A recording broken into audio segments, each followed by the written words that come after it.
Hello everyone, कैसे हैं आप सब लोग। होप कि बढ़िया होंगे।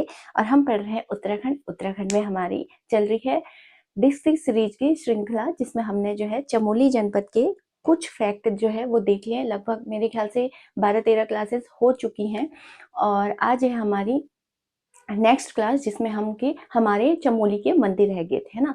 और मंदिरों में बहुत अच्छे जो आप देखोगे कि चमोली के अंतर्गत ही जो है 5 बद्री जो है वो चमोली के अंदर ही पड़ते हैं। 2 आपके जो है केदार वो चमोली के अंदर पड़ते हैं। बद्रीनाथ हमने कवर कर लिया था। बद्रीनाथ में कुछ पॉइंट थे वो हमने देख लिए थे। कुछ रह गए हैं जो इम्पोर्टेंट है परीक्षा के दृष्टि से, वो भी मैं आपको साथ में आज साझा कर लेती हूँ। और फिर चारों बद्री हम आज देख लेते हैं। बद्रीनाथ सबसे बड़े हैं और फिर इसके बाद योगध्यान बद्री है, वृहद बद्री है ना। तो जितने भी 4 बद्री बचते हैं वो आज हमारा कंप्लीट हो जाएगा। तो चलिए फिर आज की कहानी है देखते हैं, शुरू करते हैं। बद्रीनाथ पॉइंट को मैं थोड़ा और अच्छे से आपको समझा देती हूँ, क्योंकि उसमें कुछ पॉइंट आपके जो है वो रह गए थे और फिर उसके बाद हम आगे बढ़ते हैं, है ना। तो देखिए, ये तो सबको ही पता है। हम पढ़ रहे हैं, पहले मैं लिख ही लेती हूँ कि हम क्या पढ़ रहे हैं। तो देखिए, हम पढ़ रहे हैं चमोली, और चमोली डिस्ट्रिक्ट में आज हमारी 14वीं क्लास जो है वो होने वाली है। इसमें भी हमारा आज चलेगा मंदिरों में हम बद्रीनाथ को ऑलरेडी कवर कर चुके थे, लेकिन कुछ पॉइंट रह गए हैं तो वो मैं आपको जल्दी जल्दी बता देती। देखिए, भगवान बद्रीनाथ के बारे में हमने बहुत सारे तथ्य जो है वो समेट लिए थे। कुछ तथ्य रह जाते हैं, उनको मैं फटाफट से आपके साथ बता देती हूँ। ये जो मंदिर है, बद्रीनाथ भगवान का मंदिर है, ये बनाया था कत्यूरियों ने। तो एक क्वेश्चन आता है कि मंदिर बनाने का श्रेय किसको जाता है, तो कत्यूरी वंश के राजाओं को जाता है ना। कत्यूरी वंश है। अभी जब हिस्ट्री जो हमारा साथ में चल रहा है उसमें जो ऐतिहासिक पीरियड आएगा, हिस्टोरिकल पीरियड आएगा, उसके अंदर कत्यूरी आएंगे, या इसी को कार्तिकेय वंश भी कहा जाता है। कत्यूरी या कार्तिकेय वंश चला जाता है। तो अगर सबसे पहले जो अगर बनाया था तो वो किन्होंने बनाया था, कत्यूरी वंश जो है उसने जो है मंदिर को बनाया था। ठीक है, नेक्स्ट पॉइंट है कि मंदिर निर्माण किया है, कत्यूरी वंश तो किया ही है। वंश तो पूरा आ जाएगा ना कि इस वंश के लोगों ने ये काम किया, लेकिन एग्जैक्ट अगर कोई राजा है कि जिसका नाम आएगा कि जिन्होंने मंदिर का निर्माण कराया, तो ये आपका हो जाएगा ललित सूरदेव। ठीक है, इन्हीं में एक राजा थे, ललित सूरदेव। ललित सूरदेव, है ना। तो कत्यूरी वंश के अंदर भी 3 परिवार आपको पढ़ने होते हैं। 3 परिवारों में एक राजा है ललित सूरदेव, उनको जो है मंदिर बनाने का श्रेय जाता है। अगर वंश पूछेगा कि भाई भगवान बद्रीनाथ के मंदिर बनाने का श्रेय किस वंश को जाता है, कत्यूरी वंश। एग्जैक्ट राजा पूछेगा तो ललित सूरदेव, आपका सूरदेव जो है आपका हो जाएगा। और इसी में एक तथ्य ये आता है कि जो बद्रीनाथ भगवान के लिए, जो धाम के लिए जो भूमि दान करी थी, उसमें पद्म देव का नाम आता है, पद्म देव। ठीक है, तो ये भी इन्हीं का ही वंश, मतलब इन्हीं का ही वंश का एक राजा था, पद्मदेव। तो भूमि दान किसने करी थी, भूमि दान मंदिर के लिए भूमि दान तो वो करी थी आपकी पद्मदेव ने। निर्माण में एग्जैक्ट राजा पूछेगा तो ललित सूरदेव हो जाएगा, और वंश पूछेगा तो कत्यूरी वंश आपका हो जाएगा। ठीक है, एक पॉइंट आपको इसमें और याद रखना है कि फिर उसके बाद जो है पद्मदेव नामक शासक का जिक्र मिला। और फिर ऐसा तो है नहीं, ये तो बहुत पुराना इतिहास का काल, मतलब कत्यूरी वंश आज थोड़ी भी, बहुत पुराना इतिहास इनका 1000 ईस्वी में चला। उसके बाद फिर इस मंदिर का पुनर्निर्माण बोलते हैं ना, रिकंस्ट्रक्शन, है ना। तो पुनर्निर्माण करने का श्रेय फिर किसको गया, पवार या परमार वंश। पवार इसी में आएगा, पवार या परमार वंश। मतलब जो गढ़वाल में शासन कर रहे थे उनको पवार या परवार वंश कहा गया, फिर इन लोगों के द्वारा किया गया। और वर्तमान सबसे इंपॉर्टेंट चीज, जो वर्तमान आज आप बद्रीनाथ भगवान का टेम्पल देखते हो, उसको बनाने का श्रेय फिर जाता है आपके जो है आधुनिक फिर इनके बाद भी कहते हैं कि ये थोड़ी प्राकृतिक आपदाओं के कारण भी जीर्ण शीर्ण हो गया था मंदिर। और तो फिर इसके बाद आधुनिक जो मंदिर है, आधुनिक आप देखोगे जो बद्रीनाथ भगवान का मंदिर है, आधुनिक मंदिर बनाने का श्रेय जो है वो किसको जाता है, तो एक राजा थे जिनको ग्वालियर नरेश दौलत राव सिंधिया। ठीक है, ग्वालियर, यहाँ तक आपको होप कि दिख रहा होगा, ग्वालियर नरेश दौलत राव सिंधिया, दौलत राव सिंधिया। ठीक है, तो ये फैक्ट आपको ध्यान रखने हैं। ठीक है, तो मंदिर बद्रीनाथ किसकी बात हो रही है, बद्रीनाथ धाम की बात हो रही है, ये आपको ध्यान रखना है। और इसमें वंश पूछेगा किसने बनाया, कत्यूरी वंश सबसे पहले, फर्स्ट जो है वो इन्हीं को चला जाएगा, है ना। फिर उसमें एग्जैक्ट राजा पूछेगा कि किसने निर्माण कराया, तो ललित सुखदेव। भूमिदान किस राजा ने करी, कत्यूरी वंश का राजा था पद्मदेव। पुनर्निर्माण किया फिर पवार और परमार वंश ने। और फिर आधुनिक जो आप आज मंदिर देख रहे हो, इसका श्रेय जाता है ग्वालियर नरेश दौलत राव सिंधिया को, है ना। तो तब से ये ऐसे ही है, इन्होंने जो बनवाया होगा। यहाँ तक क्लियर। अच्छा, और चीजें देखते हैं, ले लेते हैं नेक्स्ट स्लाइड। अब आपको और चीज समझनी है, जो ऊंचाई है, जो मंदिर है एग्जैक्ट उसकी ऊंचाई कितनी है, 15। तो कभी मतलब इतना डीप तो आपसे नहीं पूछेगा, लेकिन आपको नॉलेज होना चाहिए कि 15 मीटर जो है मंदिर की एग्जैक्ट ऊंचाई है, पहला पॉइंट। दूसरा एक और इसमें आ जाता है कि मैंने आपको बोला था कि जैसे इस बार के कपाट जो है वो 23 अप्रैल को खुलने वाले है ना। तो ये डिसाइड किया जाता है, एक त्योहार होता है बसंत पंचमी। ठीक है, बसंत पंचमी को मतलब निश्चित किया जाता है कि इस बार भगवान बद्रीनाथ के कपाट जो है वो कब खुलेंगे। तो ये फिक्स है कि हर साल जब बसंत पंचमी पड़ेगी उस दिन जो है फिक्स किया जाता है कि बसंत पंचमी को कपाट खुलने का समय निश्चित किया जाता है, या तिथि, समय तो नहीं, खुलने की तिथि जो है वो निश्चित की जाती है। भगवान बद्रीनाथ को जो है वो भात का भोग लगता है। भात होते हैं ना गढ़वाली में, अभी तो चावल बोलने लगे, गढ़वाली में बोलता है भात, भात का भोग। तो भात का भोग लगता है बद्रीनाथ भगवान जी के पास, है ना।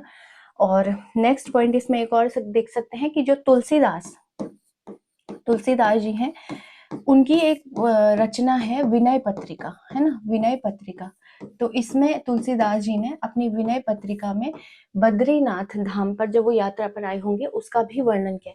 तुलसीदास से ना, चलो तुलसीदास की बहुत सारी रचनाएं, जैसे 12 रचनाएं हैं, वैराग्य संदीपनी हो गया, हनुमान बाहुक हो गया, रामलला नेच हो गया, पार्वती मंगल, जानकी मंगल, ये सारी इसकी रामचरितमानस जो सबसे फेमस हुई उनकी, है ना। तो विनय पत्रिका भी उनकी एक रचना है जिसमें उन्होंने इसका जिक्र किया हुआ है ना, कि वो बद्रीनाथ धाम आए होंगे, मतलब अपनी यात्रा का इन्होंने इसमें जिक्र किया हुआ है ना। नेक्स्ट पॉइंट है, ये जो मंदिर है इसके 3 भाग हैं, वैसे कहीं कहीं आपको 4 भी मिल जाएंगे। तो ये थोड़ा सा संशयात्मक है। मंदिर के 3 भाग किए गए हैं, गर्भगृह, मंडप और गर्भगृह। गर्भगृह वहां होता है जहां मूर्ति रखी जाती है, फिर मंडप जो उसके ऊपर वाला हिस्सा होता है जैसे ऐसा वाला, और फिर आपका हो जाता है सिंह द्वार, है ना, सिंह द्वार। तो ये ध्यान रखना है। और गर्भगृह में ही आपका लगभग जो है 1 मीटर लंबी, 1 मीटर जो है वो लंबी शालिग्राम की मूर्ति है, भगवान विष्णु की शालिग्राम की मूर्ति है, गर्भगृह में, है ना, की मूर्ति है। कहीं कहीं आपको ये जो मंदिर है उसके 4 भाग भी आपको मिल जाएंगे, लेकिन ज्यादातर किताबों में जो है वो आपको 3 ही पढ़ने हैं। चलो यहाँ और कितनी है, 1 मीटर लंबी जो है शालिग्राम की मूर्ति है भगवान विष्णु की, है ना। और नेक्स्ट पॉइंट है कि शैली है, तो अगर यहाँ तक आपको दिख रहा होगा तो शैली तो मैंने आपको वैसे बताई थी, मुगल है ना, मुगल शैली में ये बनाया गया है, मुगल शैली में ये बनाया गया है। लेकिन कहते हैं कि द्वार का आकार जो है वो धनुषाकार, जो द्वार है बद्रीनाथ भगवान के द्वार का जो आकार है वो धनुषाकार है। तो धनुषाकार होने की वजह से जो है कहा गया कि ये क्या है, किस दूसरी शैली, शंकुधारी, शंकुधारी, ठीक है, शंकुधारी। तो 2 शैलियां जो है इसमें है, मुगल और शंकुधारी शैली, ये शायद मैंने आपको बता दिया था। और सबसे इंपॉर्टेंट चीज जो है कि बद्रीनाथ पूजा, जो भगवान की बद्रीनाथ धाम की जो पूजा होती है उसके लिए जो है केरल से नारियल लाया जाता है और कर्नाटक से चंदन लाया जाता है, फिर उसी से वहां पर पूजा की जाती है। ये मैंने आपको बता दिया था कि जो शंकराचार्य के वंशज थे उन्होंने ही जो है बद्रीनाथ धाम की जो क्या बद्रीनाथ धाम में वो पूजा करते हैं, उन्हीं को रावल कहा जाता है। पहले जो शंकराचार्य के जो वंशज रहे होंगे या जो पहले रावल रहे होंगे वो टोटकाचार्य थे, भी मैंने आपको बताया था कि और शंकराचार्य जी ने ही नारद कुंड से विष्णु भगवान की मूर्ति को निकाल करके कहाँ रखा हुआ था, कहाँ रखा, मेन जो मंदिर है वहां रखा था। और वो मंदिर, वो जो मूर्ति है वो थोड़ी खंडित है, मतलब टूटी हुई है, इसीलिए उस मूर्ति को श्री विग्रह भी कहा जाता है, श्री विग्रह मूर्ति को। तो कहीं कहीं आपको जो है श्री विग्रह भी मिलेगा विष्णु भगवान जी के नाम को, कि श्री विग्रह का स्थान, या आप वहां लोकल घूमोगे तो आपको 2-3 जगह ये नाम जो है आपको मिल जाएगा, है ना। और ये तो मैंने आपको बता दिया कि भात का भोग जो है वो इनको लगता है ना। सर्वाधिक तीर्थयात्री अगर आप 4 धामों में देखोगे तो फिर कहाँ आते हैं, बद्रीनाथ में ही आपके सबसे ज्यादा तीर्थयात्री आ जाते हैं। और इसके बाद इसमें क्या है, एक चीज इसमें, इसके आसपास जो है बद्रीनाथ के आसपास बहुत सारी चीजें हैं। माणा गांव है 2-3 किलोमीटर में, और आप देखोगे नारद कुंड है, तप्त कुंड है, स्कंद गुफा है, मुचकुंद गुफा है, बहुत सारी चीजें हैं। लेकिन यहाँ पे एक ब्रह्म कपाली नाम के कुंड भी बोल सकते हैं या जगह भी है, जहाँ पर क्या होता है, लोग अपने पितरों को जो है पिंड दान करते हैं, है ना। मोक्ष, मतलब ऐसा माना जाता है कि यहाँ पर पिंड दान करने से जो पितृ हैं उनको मोक्ष की प्राप्ति होती है। और ये मुझे पहली बार पता चला जब दादा दादी मेरे, उनका जो है मतलब मम्मी पापा ने यहाँ पे वो किया था, है ना, मतलब वो उनको पिंडदान हमने यहाँ पे मम्मी पापा ने करवाया। करते तो पापा ही हैं, लेकिन माँ भी साथ में गई थी, तो तब मुझे पता चला कि यहाँ पे ऐसी जगह भी है। तो ऐसी मान्यता है कि यहाँ पर अगर आप अपने पितरों का जो है पिंड दान करते हो तो मोक्ष की प्राप्ति उनको होती है ना। आगे देखते हैं बद्रीनाथ के आगे, ये भी मैंने आपको पॉइंट बताया, जैसे ये बद्रीनाथ भगवान का मंदिर है, इसी के ठीक आगे जो है थोड़ा सा 2-3 किलोमीटर आगे जा करके आपको इन्हीं की माता है, जो बद्रीनाथ भगवान की माता मूर्ति का मंदिर मिलता है ना, माता मूर्ति का मंदिर मिलता है। हालांकि ये जो माता थी इनका नाम जो है अदिति मिलता है, अदिति, है ना, अदिति मिलता है कि ये जो माता है इनका अदिति माँ ऐसा करके बोला, लेकिन माता मूर्ति ही किताबों में आपको मिलेगा। इनका जो है मंदिर है, और कहा जाता है कि प्रत्येक साल जो है वामन द्वादशी को, वामन द्वादशी को ये भगवान विष्णु अपनी माँ से मिलने के लिए जाते हैं। और इस दिन बोला वामन द्वादशी को, और इस दिन जो है सुबह 10 बजे से और 3 बजे तक बद्रीनाथ धाम के कपाट बंद रहते हैं। मतलब यहाँ पर क्योंकि विष्णु भगवान तो किससे मिलेंगे, माता से मिलने गए हैं, तो यहाँ पर क्या है, कपाट तो ये बंद नहीं करते हैं, लेकिन कपाट बंद हो जाते हैं, मतलब एक तरीके से, क्योंकि भगवान विष्णु तो माँ से मिलने के लिए गए हैं, तो प्रॉपर वे में बंद नहीं करते होंगे, थोड़ा साक्ष्य के रूप में बंद करते होंगे, क्योंकि वो तो है ही नहीं, भगवान जी वहां किससे मिलने गए हैं, माता मूर्ति अपनी माँ से मिलने के लिए गए हुए, है ना। और सरस्वती नदी है, मैंने आपको बोला था यहीं से निकलती है, इसी पर जो है आपका एक भीम पुल बना हुआ है। थोड़ा आगे जाकर ये सरस्वती नदी गायब हो जाती है ना, तो ये भी आपको ध्यान रखना है। और यहीं से रास्ता है माता मूर्ति जाने का, मतलब इसी भीम पुल से होकर के जाते हैं।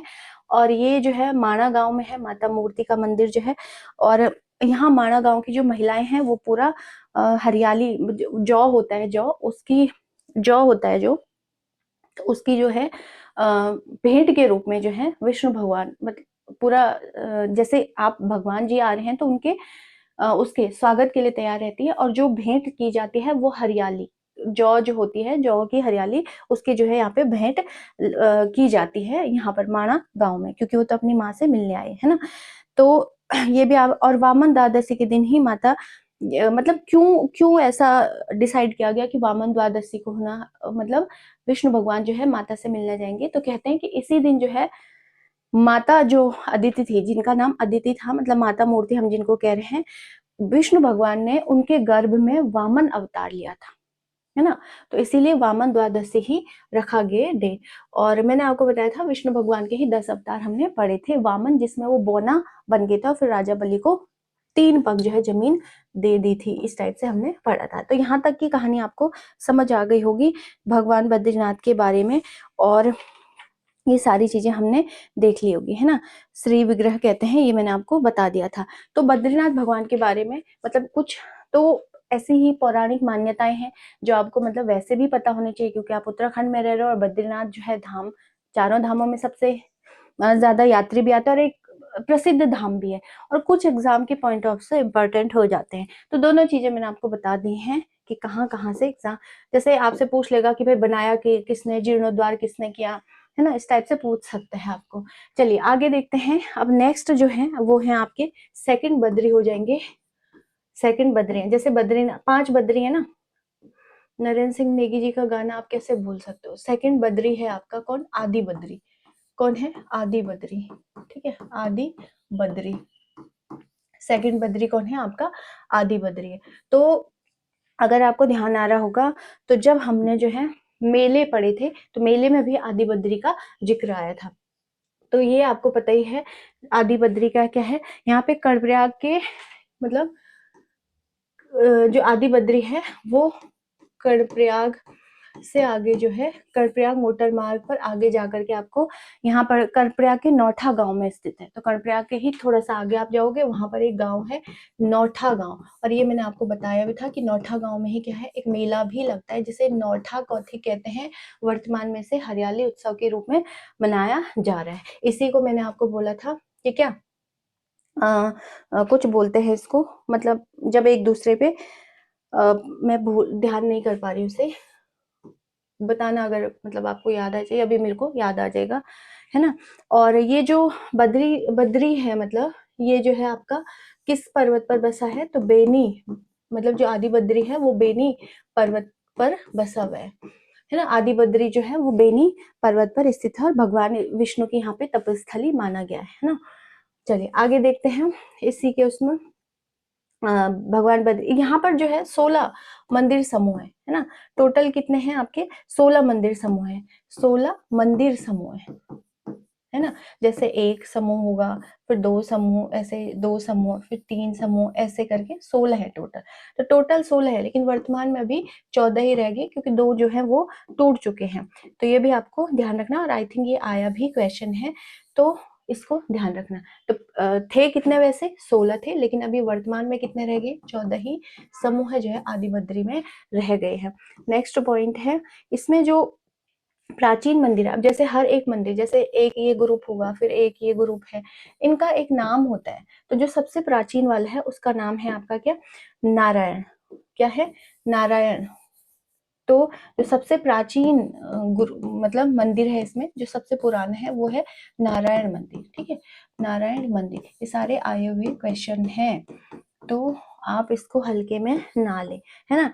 आगे देखते हैं इसमें, और यहाँ पर भगवान विष्णु की जो है वो चतुर्भुज, मतलब जितने भी बद्री हैं उनमें विष्णु भगवान की पूजा होगी, और केदार में शिव भगवान की। तो भगवान के चतुर्भुज, चतुर्भुज रूप की क्या है, पूजा होती है। चतुर्भुज रूप की जो है वो यहाँ पर पूजा होती है। ठीक, यहाँ तक आपको दिख रहा होगा। और इसी के नीचे आप देखोगे तो क्या है आपकी, इसी के नीचे है, नेक्स्ट स्लाइड ले लेती है। देखिए जैसे ये आपका ऊपर मंदिर है, आदि बद्री है, इसी के नीचे एक नदी बह रही है जिसे हमने क्या कहा गया, आटागाड़, आटागाड़। ठीक है, और आटागाड़ ऐसे ही, और अगर आप देखोगे तो ये आटागाड़ मैंने आपको बोला था कि दूधा तोली का पठार है, वहां से निकलती है। एग्जैक्ट बोलेगा तो यहाँ आगे क्या है, बैनीताल भी आपको पड़ेगा, और ये बैनीताल आपका कहाँ पड़ता है, पूरा उसी में पड़ता है, किसमें, दूधातोली के अंदर पड़ेगा। तो यहाँ से जो है इस नदी का मतलब इस वैसे तो दूधातोली से 5 नदियां निकलती है, मैंने आपको बोला था। पश्चिमी रामगंगा निकलती है, और आपका जो है नया पूर्वी नयार, पश्चिमी नयार मिलती है, आटागाड़ निकलती है और बुनो निकलती है। लेकिन अभी हम आटागाड़ को ही पढ़ेंगे। तो ये आटागाड़ निकलती है यहाँ से, और फिर इधर से आप कुमाऊं साइड से, होप कि यहाँ तक दिख रहा होगा आपको, और यहाँ पर जो है संगम हो जाता है सिमली में। तो ये जो जगह है यहाँ पे संगम हो रहा है, ये है आपका सिमली। ठीक है, ये है सिमली। तो सिमली में 2 नदियों का संगम होता है, आटागाड़, और इधर से कौन आ रही है आपकी, पिंडर। इनका संगम होता है सिमली में। ठीक है, ये तो बागेश्वर में, बागेश्वर मतलब पिंडर जो है वो बागेश्वर साइड से, कुमाऊं से आ रही है। नदियों को जब पढ़ाऊंगी तो वहां और अच्छे से बताऊंगी। और इधर से आ रही है आपकी आटागाड़, जहाँ पे संगम हो रहा है, वहां पे कहाँ पे संगम होता है, सिमली में जो है इन दोनों नदियों का संगम होता है। और पिंडर की एक सहायक नदी भी आप बोल सकते हो आटागाड़ को, क्योंकि फिर ये पिंडर आगे ऐसे होते हुए, क्योंकि यहाँ से फिर जो बड़ी नदी होगी उसी के नाम, तो यहाँ पे ये मिल जाते हैं, ये अपने आप में समा देती है, इसकी सहायक नदी भी आप इसे बोलते हैं। और फिर यहाँ पर इधर से आ रही है आपकी अलकनंदा, और फिर यहाँ पे कर्णप्रयाग, ये है कर्णप्रयाग, यहाँ पे संगम हो जाता है। तो यहाँ पर होता है आपका पिंडर, और किसका, यहाँ से आ रही है आपकी बद्रीनाथ साइड से अलकनंदा, है ना, अलकनंदा। तो इन 2 नदियों का संगम कहाँ होता है, कर्णप्रयाग में होता है। और फिर यहाँ से ये नदी पिंडर तो छोड़ देती है, अलकनंदा नाम से प्रभावित होती है। फिर इधर से आती है रुद्रप्रयाग से, कौन, यहाँ पे आपका रुद्रप्रयाग से आती है आपकी वो कौन, मंदाकिनी, और यहाँ पे होता है रुद्रप्रयाग में फिर अलकनंदा और मंदाकिनी का संगम, आगे फिर बहती है। तो ये एक कचाइन तो हो ही गया है, लेकिन आपको समझ आ गया होगा, तो ये आपको ध्यान रखना है। और मंदिर में जो मुख्य मेला लगता है वो इसी मंदिर में, आदि बद्री मंदिर में ही, नौठा कौथिग लगता है। मैंने आपको नाम बताया था कि वर्तमान नाम इसका क्या है, क्या है, बताइए जल्दी फटाफट, उठाइए घर वालों को, आसपास वालों को, कि मैम पूछ रही है कि मंदिर के आसपास कौन सा मेला लगता है? नौठा कौथिग लगता है और वर्तमान में इसका नाम हरियाली उत्सव कर दिया गया है। PYQ है, ध्यान रखना है, भूलना बिल्कुल नहीं है। और पुजारी जो होते हैं इसमें, मेनली जो पुजारी होते हैं वो कहाँ के? थापली गांव के थपलियाल होते हैं। इस मतलब जो ये आदि बद्री है इसकी मैं पर्टिकुलर बात कर रही हूँ। तो थापली गांव के क्या होते हैं? थपलियाल। वो यहाँ की पूजा, थपलियाल है ना, तो वो यहाँ की पूजा करते हैं पुजारी। ठीक है, चलिए आगे देखते हैं। यहाँ तक आपको समझ आ गया होगा। आगे लेते हैं नेक्स्ट स्लाइड और तीसरा बद्री समझ लेते हैं। ये हैं आपके कौन? थर्ड बद्री है बद्री। 5 बद्री है ना, नरेंद्र सिंह नेगी जी का गाना ऐसे ही नहीं बना, हर गाने का अपने आप में एक मीनिंग है। आप गाने भी अच्छे से सुनोगे उनकी तो आधी नहीं है तो ऐसी पार हो जाएगी, है ना। तो थर्ड बद्री है आपके कौन? भविष्य बद्री कर लेते हैं। भविष्य बद्री, भविष्य बद्री। ठीक है, तो नेक्स्ट बद्री है आपके तीसरे इंपॉर्टेंट जो पॉइंट है। बाकी तो आप गूगल वगैरह भी कर सकते हो और डिटेल कैसे जाने हैं, क्या करना है, कभी आपका विजिट करने का मन करे, लेकिन एग्जाम के पॉइंट ऑफ व्यू से ये चीजें आपको समझनी। एग्जैक्ट बोलेगा तो सुबेन गांव में पड़ेगा ये, सुबेन गांव है ना। अभी आपको फोटोज दिखाऊंगी और अच्छे से आपको दिमाग में आ जाएगा। तो सुबेन गांव में है और जोशीमठ से आपका 18 किलोमीटर दूर है। जोशीमठ ना, जोशीमठ तो पता ही है, यहाँ से 18 किलोमीटर दूर जो है एक गांव पड़ता है सुबेन गांव। वहां पर जो है क्या है आपका? भविष्य बद्री है ना। और आधी यहाँ पर, ये इंपॉर्टेंट है और आया क्वेश्चन है, यहाँ पर भगवान की आधी मूर्ति है, पूरी नहीं है, मतलब पूरा स्वरूप नहीं है, आधा स्वरूप है और उसी की पूजा होती है। आधे मूर्ति की पूजा लिख सकते हैं, की पूजा है ना, यहाँ पर होती है। और नेक्स्ट पॉइंट है आपका कि धौली गंगा के किनारे ये स्थित है। ठीक है, ये जो भविष्य बद्री है ये आपका कहाँ है? धौली गंगा के किनारे स्थित है। कि ये पॉइंट बन जाते हैं आपके इम्पोर्टेंट। जैसे बोलेगा भविष्य बद्री कहाँ है? चमोली।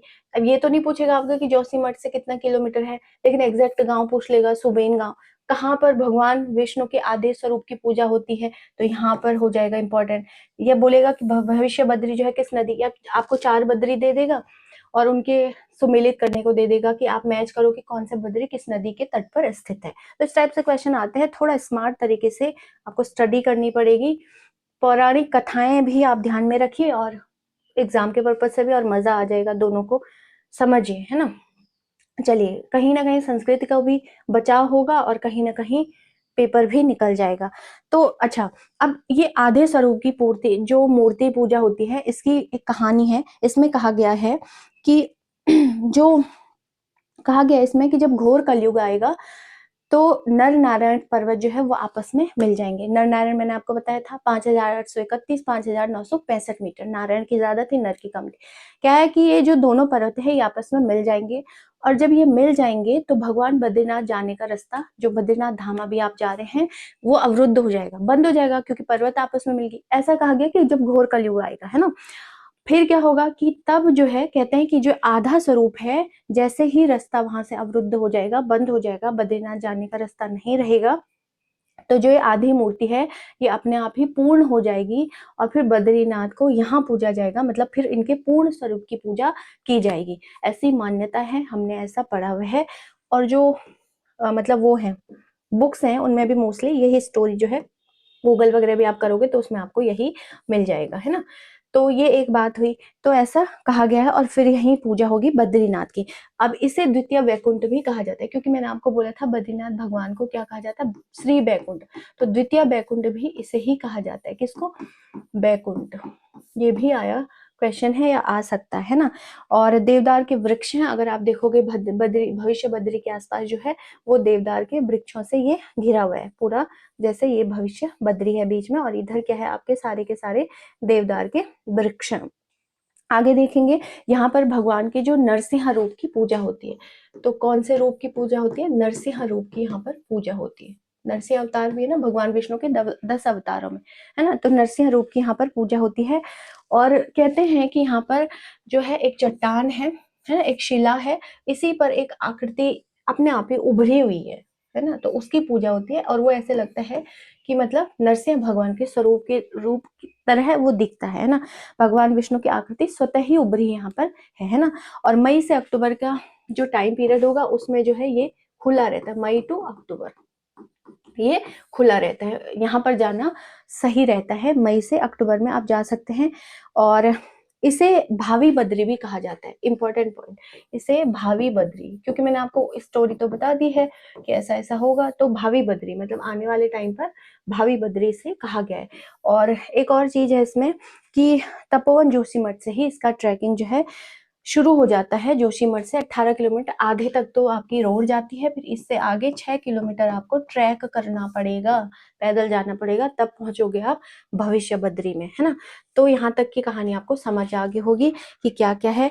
देखिए सुबेन गांव में ये स्थित है, जो एग्जाम के पॉइंट ऑफ व्यू से इंपॉर्टेंट हो जाता है। सुबेन गांव में ये स्थित है, आधे स्वरूप की यहाँ पर पूजा होती है, भावी बद्री भी कहा जाता है, द्वितीय वैकुंठ भी कहा जाता है, नरसिंह रूप की यहाँ पर पूजा होती है। तीसरा ये बद्री है, मई टू अक्टूबर। आप ये तो फिर आपका घूमने के पर्पज से हो गया कि कब कब मतलब द्वार खुले रहते हैं। आगे देखते हैं, ले लेते हैं चौथा बद्री, है ना। 4th नंबर की जो बद्री हम पढ़ेंगे वो है आपके बद्री, क्या है इसको, बद्री, है ना। तो ये है आपके 4th नंबर, अरे यार, बद्री, है ना। तो ये है आपके, इसको क्या दिक्कत है, बद्री। तो ये है आपके योग ध्यान बद्री। कौन से हैं, योग ध्यान, ठीक है, योग ध्यान बद्री, योग ध्यान बद्री। तो योग ध्यान बद्री के बारे में देख लेते हैं, क्या है। जोशीमठ के पांडुकेश्वर में स्थित है ना। तो जोशीमठ में एक जगह पड़ती है पांडुकेश्वर, जोशीमठ के पांडुकेश्वर में, पांडुकेश्वर में, है ना, पांडुकेश्वर में मिलेगा। और यहाँ पर कहा जाता है कि पांडु प्लस कुंती का यहाँ पर जो है, पांडु प्लस कुंती का यहाँ पर क्या हुआ था, विवाह हुआ था, ठीक है, विवाह हुआ था यहाँ पर पांडुकेश्वर, मतलब पांडुकेश्वर की पर्टिकुलर में बात कर रही हूँ। पांडुकेश्वर में पांडु और कुंती का जो है वो विवाह हुआ था। शिखर शैली में निर्मित है ये। तो ये शैली वगैरह आपको याद रखनी है। शिखर शैली किसमें निर्मित है, शिखर शैली में जो है ये मंदिर है। कौन, योग ध्यान बद्री, है ना। और भगवान विष्णु की ध्यान, मतलब ध्यान करते हुए जैसे होता है वो यहाँ पर क्या है, मूर्ति है। तो ध्यान, इसीलिए तो योग ध्यान कहा गया। ये तो नाम से ही आपको आइडेंटिफाई हो जाएगा, इसमें कोई ऐसी समस्या दुख दर्द नहीं होगा, है ना। तो ये आपका क्या है, यहाँ पे याद रखना है। और पांडु और कुंती का यहाँ पर विवाह हुआ था, ऐसा कहा जाता है।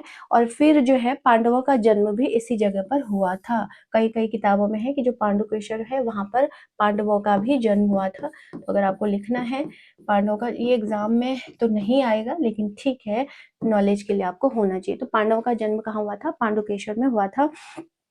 और जो ये मंदिर है, मतलब योग ध्यान बद्री, ये पांडु द्वारा ही निर्मित है। मतलब जो ये पांडु रहे होंगे राजा, इन्होंने ही इस योग ध्यान बद्री का जो है वो निर्मित किया या उन्होंने बनाया होगा। और सड़क मार्ग से ये जुड़ा नहीं है, मतलब जो योग ध्यान बद्री है ये सड़क मार्ग से कटा हुआ है, इसलिए यहाँ सिर्फ पैदल ही जाया जा सकता है, किसी भी तरीके का यहाँ पर संपर्क नहीं है, है ना। चलिए, मतलब रोड से कटा हुआ है। चलिए आगे देखते हैं, ले लेते हैं लास्ट बद्री है हमारे, ये है आपके बद्री। तो ये है आपके कौन से बद्री, लास्ट वाले हो जाते हैं वृद्ध बद्री, है ना, बद्री। तो ये है आपके वृद्ध बद्री, वृद्ध बद्री, इसकी भी अलग अलग मान्यता है। तो वृद्ध बद्री के अंदर देख लेते हैं पहला पॉइंट, है ना। तो ये है आपके उर्गम घाटी में पड़ेगा। उर्गम घाटियां मैंने आपको बता दी थी, उर्गम घाटी, उर्गम घाटी के अंदर ये पड़ेगा। उर्गम घाटी बहुत सुंदर है, मैंने आपको बताया था, है ना, उर्गम घाटी। तो उर्गम घाटी में पड़ेगा। और घाटी के मतलब एग्जैक्ट अगर गांव पूछेगा तो अनिमठ हो जाएगा, अनिमठ।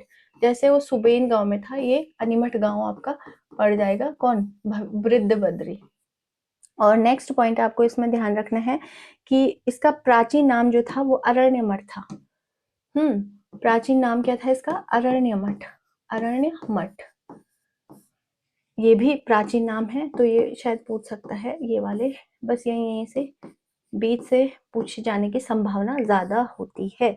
आगे देख सकते हैं इसमें वृहद बद्री भी ऐसे कहा जाता है ना, वृहद बद्री, जो ये है, इन्हें मतलब जो वृद्ध बद्री है उसे वृहद बद्री क्योंकि कहा जाता है कि शंकराचार्य जी ने जब वो यात्रा पर आए थे तो उन्होंने सबसे पहले जो है यही जो बद्री हैं उनको स्थापित किया था, तो इन्हें पहला बद्री भी कह सकते हैं और वृहद बद्री भी इनको कहा जाता है। तो प्रथम बद्री भी इन्हें कहा जाता है और वृहद बद्री भी कहा जाता है। प्रथम बद्री भी इन्हें ही कहा जाता है। सबसे पहले उन्होंने शंकराचार्य, क्योंकि आपको तो पता ही है ना, चारों जो मठ हैं या चारों जो पांचों बद्री हैं, ये सब के सब स्थापना का श्रेय किसको जाता है? बद्री वो शंकराचार्य जी को जाता है।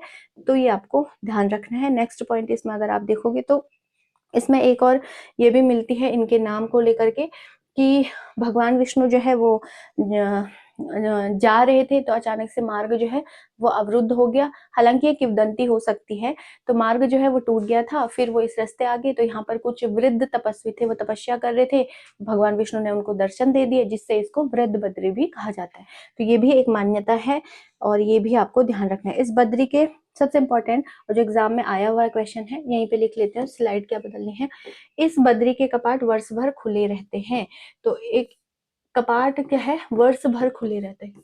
किस बद्री के कपाट वर्ष भर जो है वो खुले रहते हैं, क्योंकि ये उतना हाइट पे नहीं है मंदिर, तो बर्फ गिरती है लेकिन उतनी ज्यादा नहीं गिरती है कि आपको बंद करने पड़े कपाट। तो इकलौता ऐसा बद्री जिसके कपाट वर्ष भर खुले रहते हैं और जिसमें साल भर जो है वो पूजा हो जाती है। PYQ है कि कौन से कपाट जो है वो साल भर खुले रहते हैं, कौन से बद्री के कपाट जो है वो साल भर खुले रहते हैं। और एक चीज और यहीं पर अगर एक PYQ है, याद आया मुझे कि जो शंकराचार्य जी आए थे उन्होंने, आपको पता ही है कि लास्ट में केदारनाथ में क्या कर दिया था, फिर अपना देह त्याग दिया था, है ना, देह त्याग। और ये आया क्वेश्चन है देह त्याग कब? 820 में। तो ये भी आपका क्या है? PYQ है ना। तो चलिए फिर यहाँ तक कि मतलब भगवान बद्रीनाथ को तो हमने समझ लिया, 4 और बद्री भी हमने देख लिए, एग्जाम के पॉइंट ऑफ व्यू से भी देख लिए हैं और पौराणिक मान्यताओं के अनुसार, और थोड़ी बहुत अपनी, क्योंकि आप उत्तराखंड में रह रहे हो और आपको इन मंदिरों के बारे में नहीं पता है, तो ये अपने आप में बड़ा दुखद है ना, तो पता होना चाहिए। और अभी जो है चमोली डिस्ट्रिक्ट जब आपका खत्म हो जाएगा तो एक 100-200 क्वेश्चन जितने भी इसके PYQ हैं और कुछ मैं खुद से हम बनाएंगे, तो मैं एक PYQ टेस्ट कराऊंगी ताकि चमोली डिस्ट्रिक्ट आपका अच्छे से कवर हो जाए। फिर इससे अगर कहीं से भी चमोली डिस्ट्रिक्ट से कोई क्वेश्चन बनता है तो आपका छूटे ना, है ना।